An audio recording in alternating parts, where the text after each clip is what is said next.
Okay guys, so today I'm going to show you how I clean my cast iron. Now my mic messed up in the front part of this video, so I had to cut it a little bit shorter, which it ended up being a long video anyway. But this is my biscuit pan. I baked biscuits on it this morning.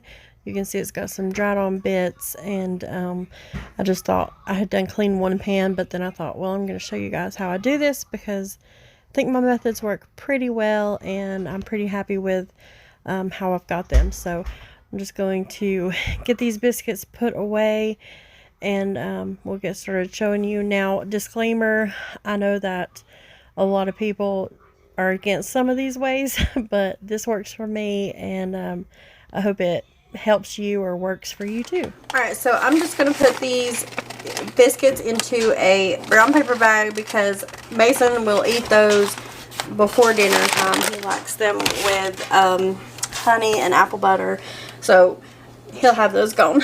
So here's my pan, and you can see it's not super bad, and truth be known, I could wash this with a regular dishcloth, but you know, because I didn't lard it good before I baked with it, they are stuck on a little bit. However, even though this is like a simple pan to wash, I did the same thing with some brown gravy that I made sausage gravy this morning. I had cooked on sausage on it, and of course the milk, the dairy from the gravy, and it still worked just as fine. So I have my pan here, and I am going right to my sink. Now, I know this goes a lot against a lot of people out there, people's opinions, but even if I had a sink full of dishwater, I would submerge it in there.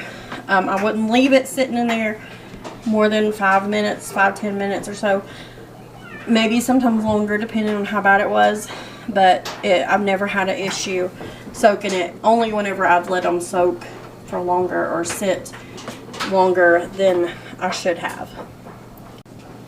Alright, so here's my trick. You can use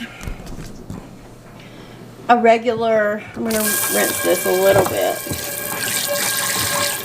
just so you can kind of see what's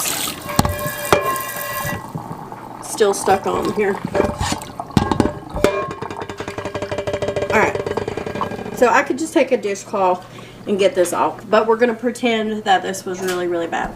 Now here's my little trick. These little reusable, washable microfiber pads, I've got some dish soap on it. I don't know, they're called scrubbers. I'll find what they're called at Walmart. But I found them. They come in like a pack of 4 for like $2. They're super cheap. They're about the size of your hand, so they're not super huge. They're good for literally scrubbing anything. If you use Brillo pads or sponges or anything, these are so good. And I can just literally, like, I'll have like caked on, like sometimes when Riley cooks eggs, they get, you know, dried onto the pan, and I can scrape with this and it comes out super clean. And this is like really gunky. I can throw it in the wash, rinse it out and throw it in the wash, and they're fine.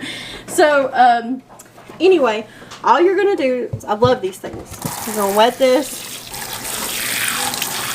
and I'm just using Dawn, Blue Dawn, and I'm doing this one-handed, but all it takes, I'm barely even rubbing, but you can get and like scrub the little hard spots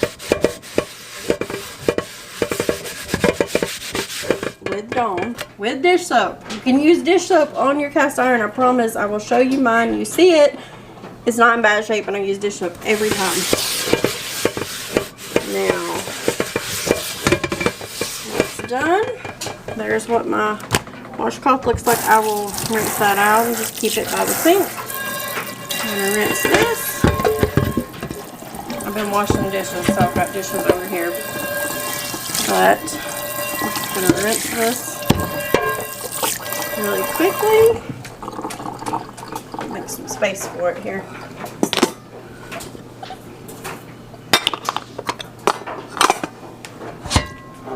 Alright. I'm gonna leave it sitting right there for just a second. Now, here's where you have to follow these instructions, okay? This is where people think that, you know, dish soap is taking the seasoning off or anything like that. This is the important part. So, take your cast iron and dry it with a towel. Hand towel, whatever, dry it. Don't let it air dry.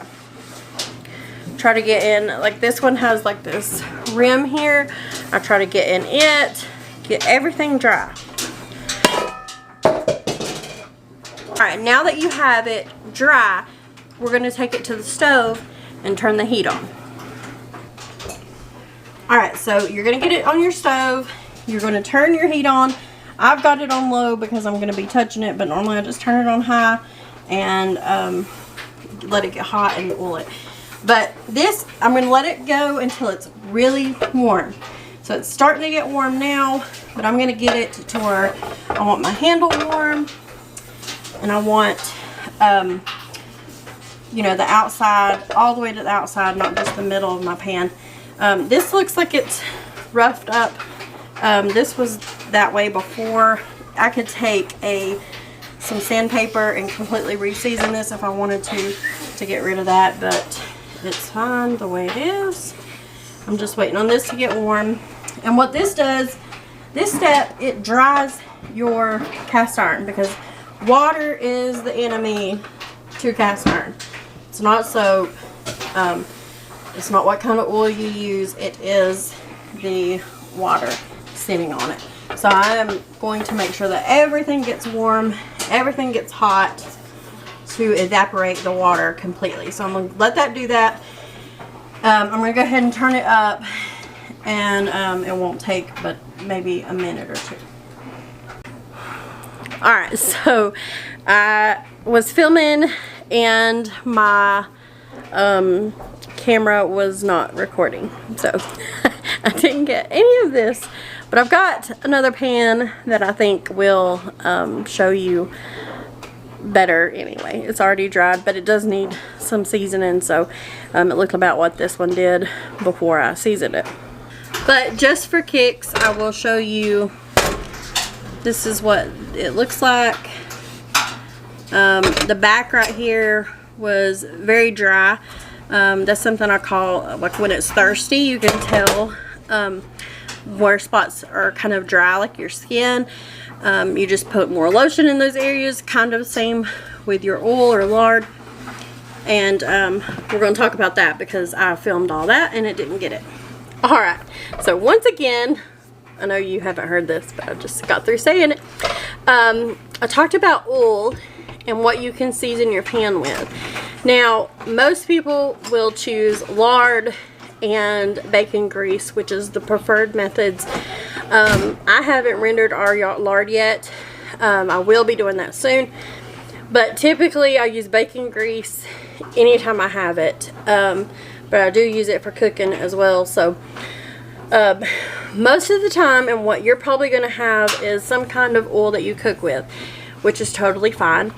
I use some avocado oil. I find that it's just about as good as bacon grease. Olive oil works good, works okay, but you kind of want, I guess, whenever you want those like fats, that kind of fat. So olive oil is not necessarily very fatty. Avocado oil is a little bit more fatty. Of course, bacon grease and lard, you know, they're superior.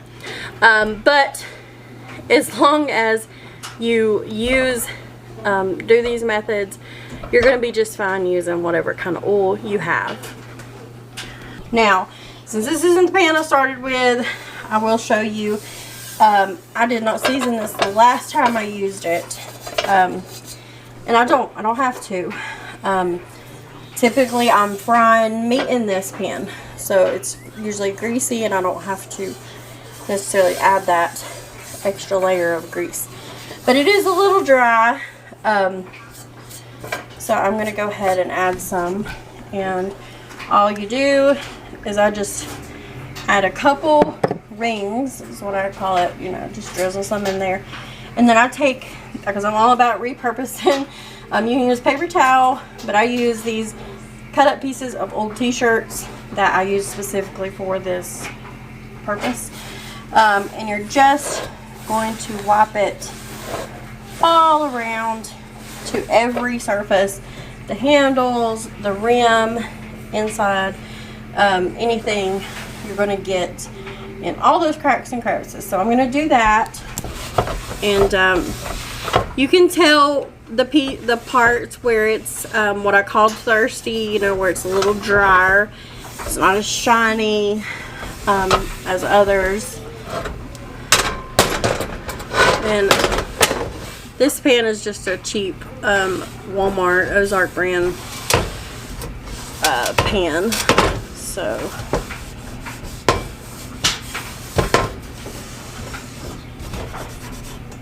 get the handle really good. Get that grease around the middle or any logos. And then I kind of maybe fold my washcloth a different way, or paper towel, and then I just wipe and get any excess that might have got left. So super easy. And this pan is pretty cool. I didn't warm it up quite as much. Warming is really only necessary to dry and evaporate all that extra water that might be on there, but it does also help the oils seep into the cast iron. Cast iron is porous, so it will just help it kind of soak in here. So I'm gonna let this cool for just a minute. Alright, so there it is hanging up there. Here's the first one I did. This big one is the one I cooked sausage on.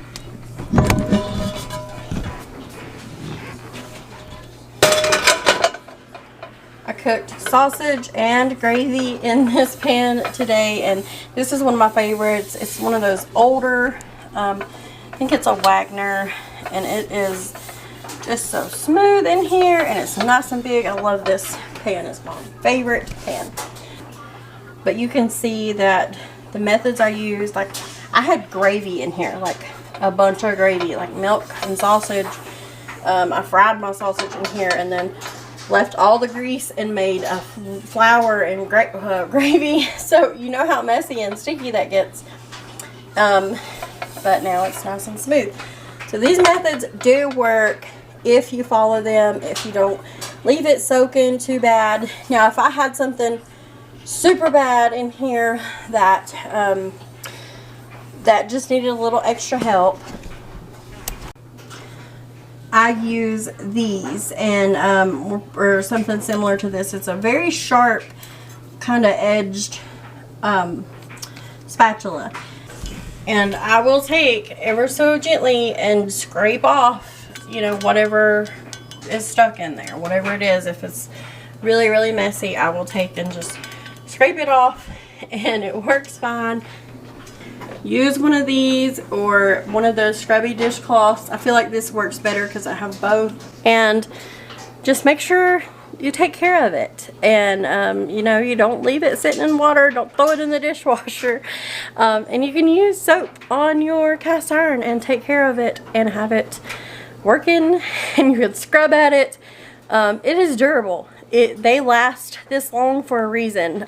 Now I will say, if I've been like frying, like deep frying something in it, so I've poured a bunch of oil in it and I'm deep frying hush puppies, fish, chicken, whatever.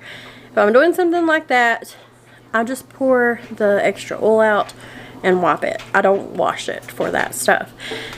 But I typically like, and a lot of times you'll see my biscuit pan, which you can't where it's hanging now, but where it was over on these shelves before, you would see it hanging there, and you know, probably most of the time I would just take it, because my biscuit pan, I would wipe it down with a washcloth, but it wouldn't get all those kind of baked on bits, and I would just leave it like that. But you know, to each their own. They're all working fine. I have more boxed up that I just don't have room up here for. But these are my 4 go-to pans, and they have been through some stuff. So you can take care. Oh, we have a Dutch oven we use too, and yeah, it gets beat up pretty bad. But you can, I'm just trying to tell you, you know, don't be afraid of it. It is one of the best things to cook on. So give it a try if you haven't, if you've been scared or turned off by not being able to wash your dishes. So anyway, that's it for today, guys. I want to thank you guys for watching. I hope you liked this video. We'll see you next time, and God bless.